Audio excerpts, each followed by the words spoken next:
পৃথিবীর সর্বকালের শ্রেষ্ঠ ক্রাশ এডলফ হিটলার ৬০ লক্ষ ইহুদিকে হত্যা করার পরেও মৃত্যুর পূর্বে ইহুদিদের দোষী করে একটি গোপন চিঠি লিখে গিয়েছিলেন। কি ছিল সেই চিঠি?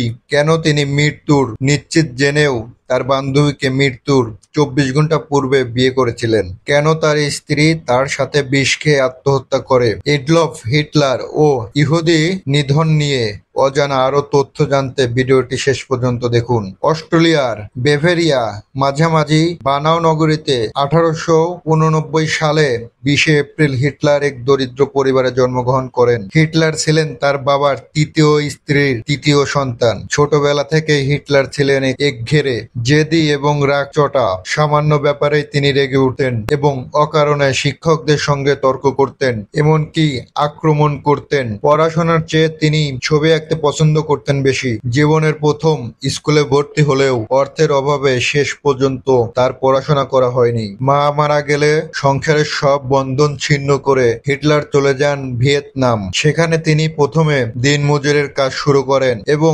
কর্মজীবনের প্রথম থেকেই তিনি বুঝতে পারেন এ পৃথিবীতে ইহুদিরা শান্তিতে কোনো ধর্মের মানুষকে কাজ করতেও দিবে না, বসবাসও করতে দিবে না। তখন থেকেই তার অন্তরে ইহুদিদের প্রতি বিদ্বেষ তৈরি হয়। ভিয়েতনাম থাকাকালীন তার মনের মধ্যে প্রথম জেগে ওঠে প্রবল ইহুদিদের বিদ্বেষ। ১৯১২ সালে তিনি ভিয়েতনাম ছেড়ে চলে আসেন মিউনিকে। এখানে অনেক দুঃখ কষ্টের মাধ্যমে ২ বছর পার করলো। ১৯১৪ সালে যুদ্ধ শুরু হলে হিটলার সৈনিক হিসেবে যুদ্ধে যোগ দেন। এরপর আস্তে আস্তে তার রাজনৈতিক ক্যারিয়ার শুরু হতে থাকে। ১৯৩৪ সালে তৃতীয়মূল্য থেকে উঠে আসা চৌকো হিটলার এক পর্যায়ে নিজের জার্মান রাষ্ট্রের সর্বোচ্চ নেতা ফুয়েরার হিসেবে ঘোষণা করেন এবং অল্প দিনের মধ্যে নিজের দেশের অবিসংবাদিত নেতা হিসেবে প্রতিষ্ঠিত করেন। ১৯৩৫ সালে তিনি এক নতুন আইন চালু করেন। আইনের মাধ্যমে তিনি দেশের নাগরিকদের দুটি ভাগে বিভক্ত করলেন, কারণ তিনি শুরু থেকে চেয়েছিলেন তার দেশে একজনও ইহুদিকে তিনি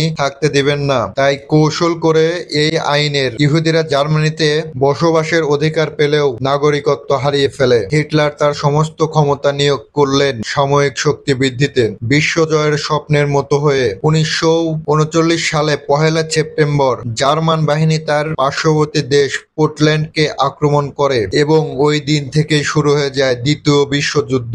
বিশ্বজুড়ে একের পর এক ইহুদি শক্তিতে হত্যা করা হচ্ছে, একের পর এক ইহুদিদের হত্যা করে ফেলা হচ্ছে, একের পর এক দেশ দখল করতে থাকলেন হিটলার। ৩ বছরে হিটলার প্রায় ৬০ লক্ষ ইহুদিকে হত্যা করেছিলেন। তখনকার মানবাধিকার কর্মীরা তাকে যতই প্রশ্ন করত কেননা তিনি কোনো প্রশ্নের উত্তর দিতেন না। তারা প্রশ্ন করত, কেন আপনি নৃশংসভাবে নিরপরাধ ইহুদিদের হত্যা করছেন? তখন তিনি বলতেন, আমি ১০ লক্ষ ইহুদিকে এখনো হত্যা করতে পারিনি, প্রায় ৬০ লক্ষ ইহুদিকে মাত্র হত্যা করেছি। এই ১০ লক্ষই পরবর্তীতে পৃথিবীর সকল মানুষকে জানিয়ে দেবে কেন ৬০ লক্ষকে আমি হত্যা করেছিলাম। ফ্রান্সের পতনের পর ১৯৪১ সালে ২২ জুন হিটলার রাশিয়া আক্রমণ করেন, আর এটাই হিটলারের জন্য কাল হয়ে দাঁড়ায়। প্রথম দিকে জার্মান বাহিনী সর্বোচ্চ জয়লাভ শুরু করলেও মিত্র শক্তি যখন সম্মিলিত হয়ে অগ্রসর হতে শুরু করে তখন আস্তে আস্তে হিটলার এবং তার বাহিনী পিছু হাঁটতে থাকে। ১৯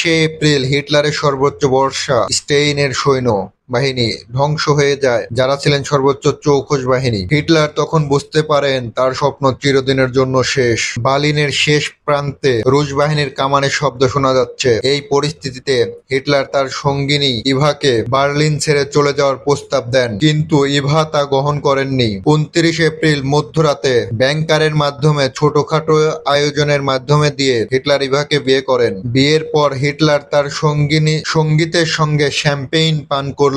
ভাবা যায় কতটা বিস্মৃতিকর মস্তিষ্কের লোক হলে মৃত্যু নিশ্চিত জেনেও শ্যাম্পেইন পান করতে পারে, আবার বিয়েও করতে পারে।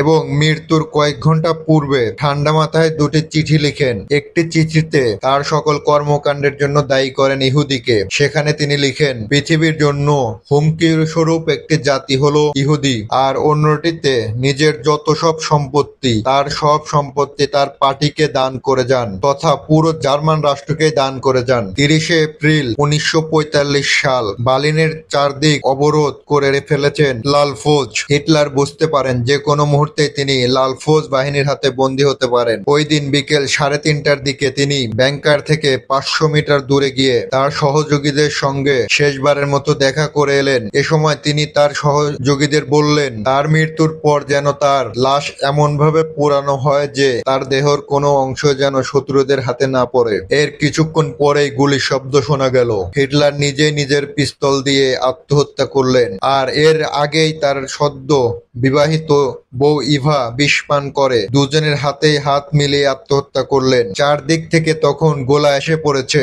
তখন হিটলারের 2 সেনা তার মৃতদেহ কম্বল দিয়ে মুড়িয়ে বাগানে নিয়ে গেল। সেই অবস্থাতেই তাদের পেট্রোল ঢেলে আগুনে পুড়িয়ে দিল। গোটা বিশ্ব তখন ধ্বংসের খেলায় মেতে রইল। আর ঠিক সেই মুহূর্তেই নিজের ধ্বংসটা যেন এক প্রকার সেলিব্রেশন করলেন এডলফ হিটলার নামে মস্তিষ্ক বিকৃত এই স্বৈরা শাসক। এরকম ভিডিও আরো পেতে চ্যানেলটিকে সাবস্ক্রাইব করুন আর আমাদের সাথেই থাকুন। ভিডিওটি ভালো লাগলে একটা লাইক দিবেন। ধন্যবাদ।